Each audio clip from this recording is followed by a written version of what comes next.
OK nhớ trong chúng tôi lúc sau thì nó chế cô ta tạo một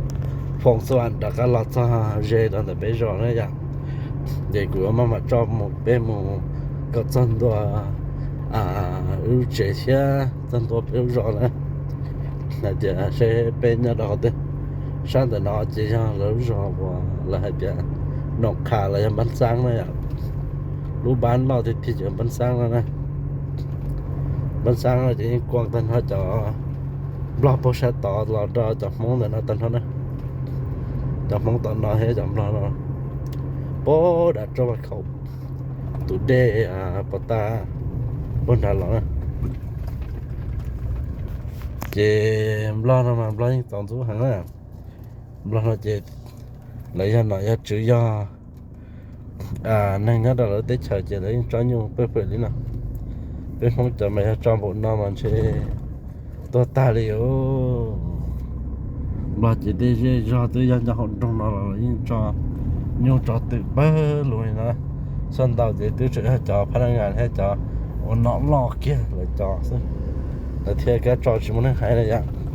nên nói chỉ cũng mua lúc sáng có tao thế nó là cũng chỉ bắt để trả lời luôn hàng ngàn nó đã chín rồi nữa một giống cái chỉ cho nó tao chỉ cho lỡ rồi nó khá nữa bên mong là muốn hôn đi được nên nói chỉ tí cho cái tí mong xưa vậy bây giờ cái tí mong xưa lúc giờ nó là cứ nhẹ tôi nhô tôi tự tôi nhô xin đầu cơn rồi lên nè lúc giờ là nó là tí cho cái tí mong này à là xuân tao chỉ cho cái tí mong à là chống mình gì thế in như trong ra lúc giờ nó là nhẹ cho những nhẹ tự xin đầu sắp rồi thế này ta tạo công năng là thế nào ôi trời là nó chỉ hợp là thấy ngon lắm nó mà chờ nó biết sao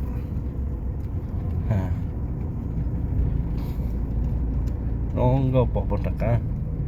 nó trên nó rất đi lúc kia là gì nó có sắp rồi đây nếu mà nó cũng sẽ là trên lo sự gì sẽ tới tận này mình chỉ mò gì cái cô mà trâu kia này nó tìm nó sắp lỡ nó rất tỏi được không thế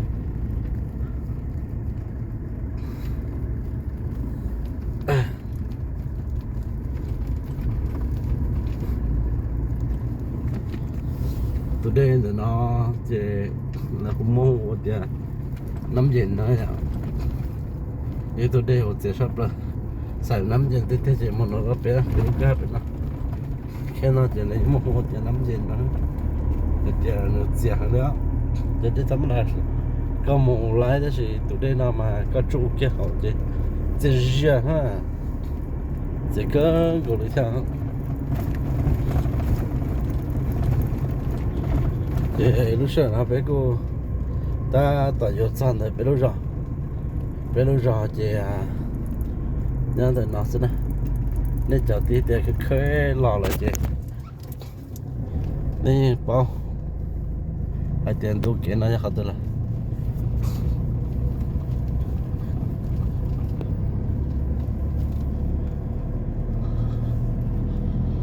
sao tôi ra đó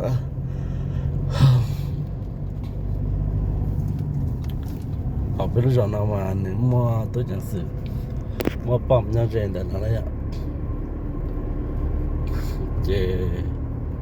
lúc bấm để nó sẽ bấm để mà cột nó chỉ là bao rộng này sai cái gọi đi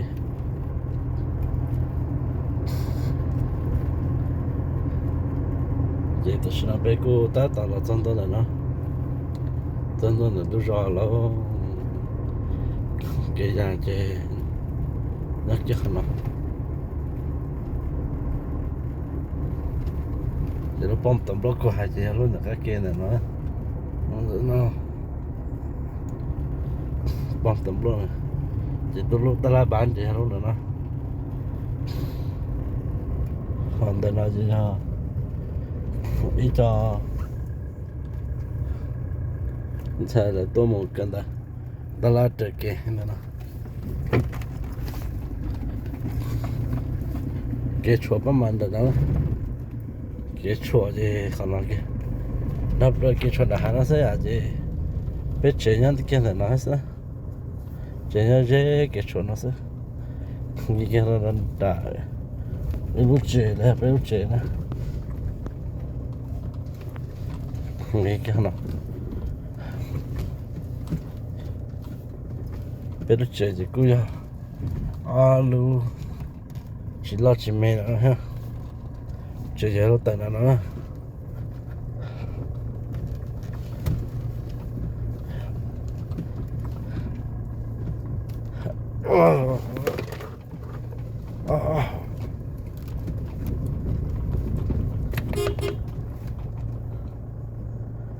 xài mà nó sẽ sắp lại đó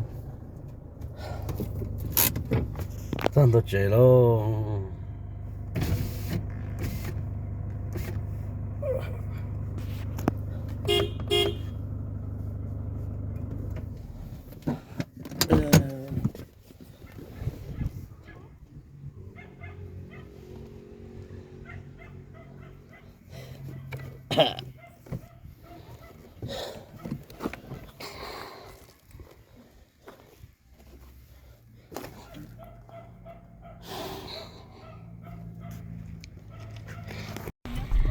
nhớ rong nó bé tôi mồ ba đã đang đại bất cứ bún đã nhập bia nữa là nói gì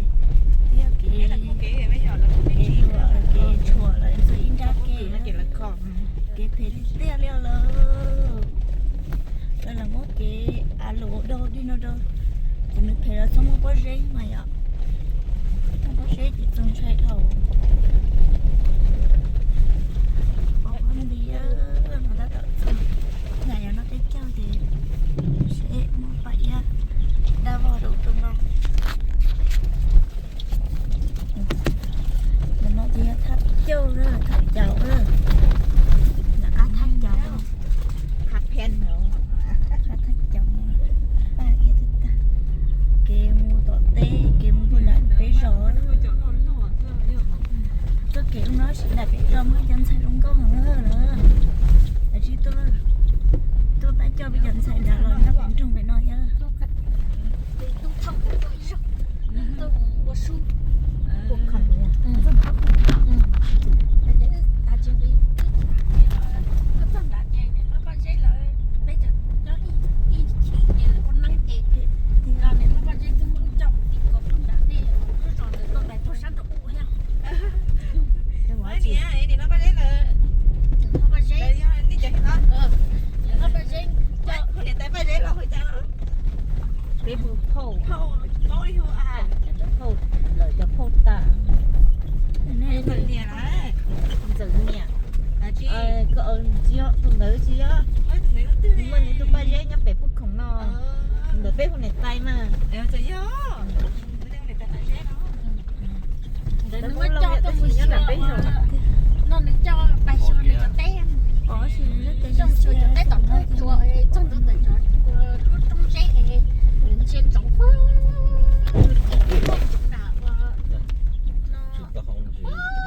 trả sẽ ra mua cái con cây to trong tổng trại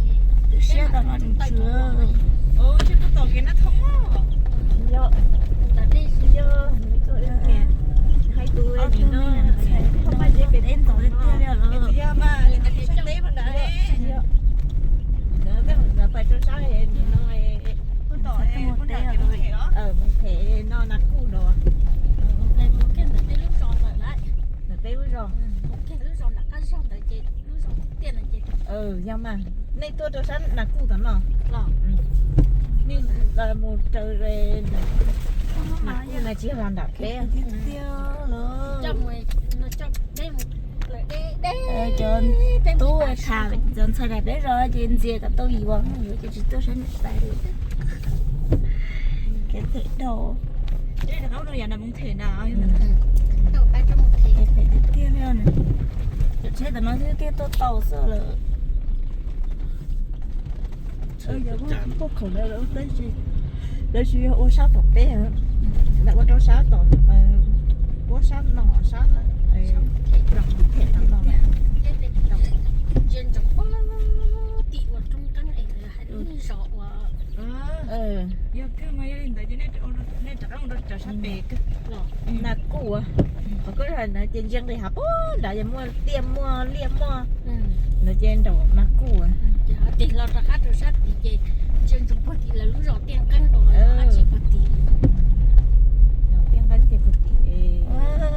ไปยันนันเจ้าเลย đa là lúc rồi จะได้ถูก